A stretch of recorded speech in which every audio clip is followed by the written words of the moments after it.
사랑하는 성도 여러분, 오늘 묵상할 시편은 36편입니다. 악인의 죄가 그의 마음속으로 이르기를 그의 눈에는 하나님을 두려워하는 빛이 없다 하니 그가 스스로 자랑하기를 자기의 죄악은 드러나지 아니하고 미워함을 받지도 아니하리라 함이로다. 그의 입에서 나오는 말은 죄악과 속임이라. 그는 지혜와 선행을 그쳤도다. 그는 그의 침상에서 죄악을 꾀하며 스스로 악한 길에 서고 악을 거절하지 아니하는도다. 여호와여, 주의 인자하심이 하늘에 있고 주의 진실하심이 공중에 사무쳤으며 주의 의는 하나님의 산들과 같고 주의 심판은 큰 바다와 같으니이다. 여호와여, 주는 사람과 짐승을 구하여 주시나이다. 하나님이여, 주의 인자하심이 어찌 그리 보배로우신지. 사람들이 주의 날개 그늘 아래 피하나이다. 그들이 주의 집에 있는 살찐 것으로 풍성할 것이라. 주께서 주의 복락의 강물을 마시게 하시리이다. 진실로 생명의 원천이 주께 있사오니 주의 빛 안에서 우리가 빛을 보리이다. 주를 아는 자들에게 주의 인자심을 계속 베푸시며 마음이 정직한 자에게 주의 공의를 베푸소서. 교만한 자의 발이 내게 이르지 못하게 하시며 악인들의 손이 나를 쫓아내지 못하게 하소서. 악을 행하는 자들이 거기서 넘어졌으니 엎드러지고 다시 일어날 수 없으리이다. 아멘. 시편 36편은 여호와의 종 다윗의 시 인도자를 따라 부르는 노래라고 표제가 붙어 있습니다. 한 나라의 왕의 자격으로 지은 것이 아니라 여호와의 종이라는 자각을 가지고 시를 지었음을 암시해 주고 있습니다. 종을 나타내는 히브리어 에베드는 일하다라는 뜻과 더불어 봉사하다, 섬기다라는 의미를 지닌 동사 아바드에서 유래하여 주인의 지시를 받고 주인을 위하여 일하는 종이나 혹은 노예와 같은 비천한 신분의 사람을 의미하고 있습니다. 다윗은 자신이 정치 지도자라는 신분에 앞서 이스라엘의 영적 지도자임을 자각하고 무엇보다도 하나님을 섬기는 종으로서 하나님의 택한 백성들을 바른 길로 이끌기 위해 지은 시라고 할 수 있을 것입니다. 하나님의 뜻과 이에 반하는 악인의 행사, 그리고 그것에 따르는 결과와 하나님의 뜻을 따르면 순종하는 자의 결과를 대조적으로 보여주고 있습니다. 특히 자신이 경험한 사악한 자의 특성인 교만과 패역을 하나님의 성품인 인자하심과 대조하는 데 초점을 맞추고 자신의 삶이 악인과 구별되기를 간구하고 있습니다. 악인의 어리석음과 그들이 당할 운명을 선명하게 보여주고 이에 대해서 하나님의 보호 아래 들어온 자의 복된 삶을 대조해 주고 있습니다.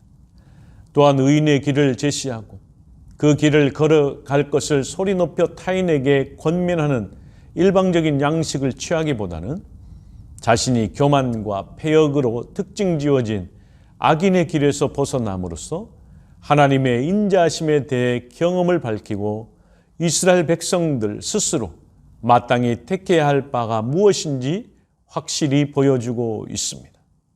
오늘을 살아가는 성도들에게도 너무나 실제적이고 중요한 교훈을 제시하고 있습니다. 악인이 횡행하는 현실 가운데 어떤 삶을 살아야 할지 항상 선택의 기로에 서서 고민한 자들에게 마땅히 선택해야 할 분명한 방향을 제시해 주고 있습니다. 이런 점에서 이 시는 시대를 초월하여 독특한 가치를 지니고 있습니다. 하나님께서는 그를 믿고 의지하는 자에게 풍성한 복을 내리시는 분임을 다윗은 그의 삶에서 체험하고 있습니다.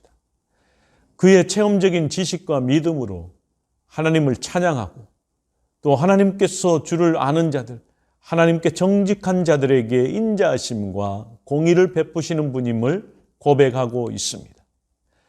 전체를 크게 세 부분으로 나누어서 살펴볼 수 있을 것입니다. 먼저 악인의 실상에 대해 고발한 부분으로서 그들의 악행이 궁극적으로 하나님을 두려워하지 않는 데 있음을 보여주고 있습니다.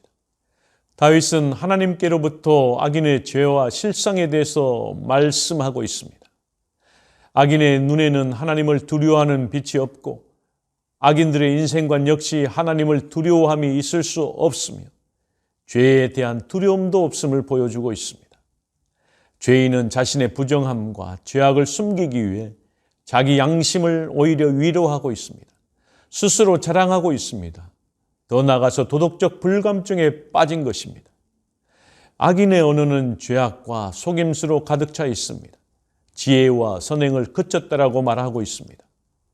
아울러 악인은 악한 일만 생각하고 악한 일만 추구하고 있습니다. 다음으로 여호와 하나님의 거룩하신 성품에 대한 신앙 고백과 그러한 하나님을 의뢰하는 의인에게 주어지는 풍성한 축복에 대해서 언급하고 있습니다. 다윗은 하나님의 인자하심에 대해 계속해서 찬양하고 있습니다.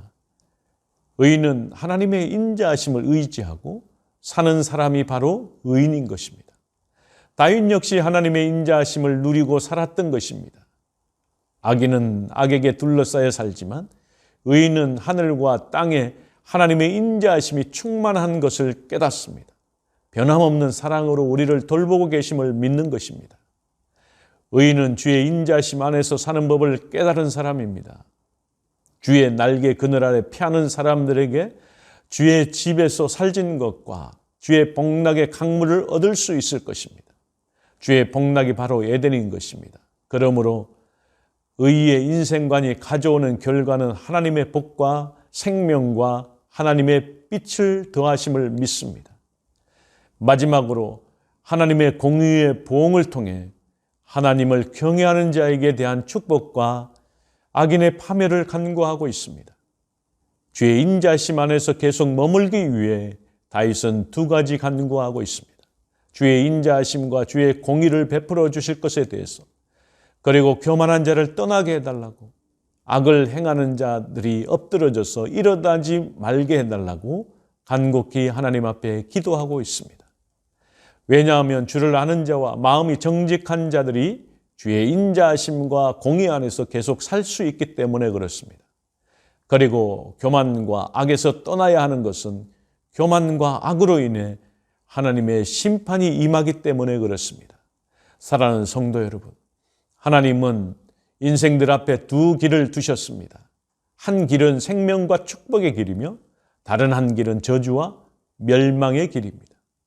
우리는 하나님을 어떤 자세로 대하느냐에 따라서 생명과 축복의 길을 갈 수도 있고 저주와 멸망의 길을 갈 수도 있습니다. 하나님을 경외하며 그의 날개 아래 피하는 자는 생명의 길과 축복의 길을 걸어갈 수 있을 것입니다. 그러나 하나님을 두려워하지 않고 하나님을 떠나 오직 악을 행하는 사람은 저주와 멸망의 길로 가게 될 것입니다. 그러므로 오늘 저와 여러분은 어떤 길을 갈지 선택해야 할 것입니다.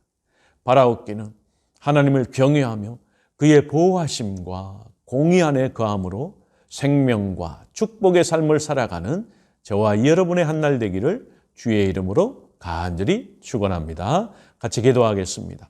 전능하신 여호와 하나님 아버지, 오늘도 다윗의 시를 통해서 또한 다윗의 체험을 통해서 우리가 또한 경험합니다. 하나님의 공의하심과 하나님의 인자하심과 하나님의 보호하심을 경험할 수 있습니다. 하나님을 경외하고 하나님을 두려워할 수 있는 자는 축복과 생명의 길을 선택할 수 있습니다. 아울러서 축복과 생명의 길을 선택함으로 주의 영광의 자리에 임할 수 있음을 이 시간에 고백합니다. 반면에 악한 길을 걸어가는 사람, 죄 중에 거하는 사람은 저주와 멸망의 길로 걸어가는 사람입니다. 저주와 멸망의 길로 걸어가는 사람은 결국에 패망에 이를 수밖에 없음을 오늘도 다윗의 시를 통해서 깨닫습니다. 오늘 이 시대를 살아가는 우리에게 축복과 생명의 길을 선택할 수 있는 지혜와 명철과 총명을 허락하여 주옵소서. 오늘 한날도 주님의 손에 의탁합니다. 예수 그리스도의 이름으로 간절히 기도하옵나이다. 아멘.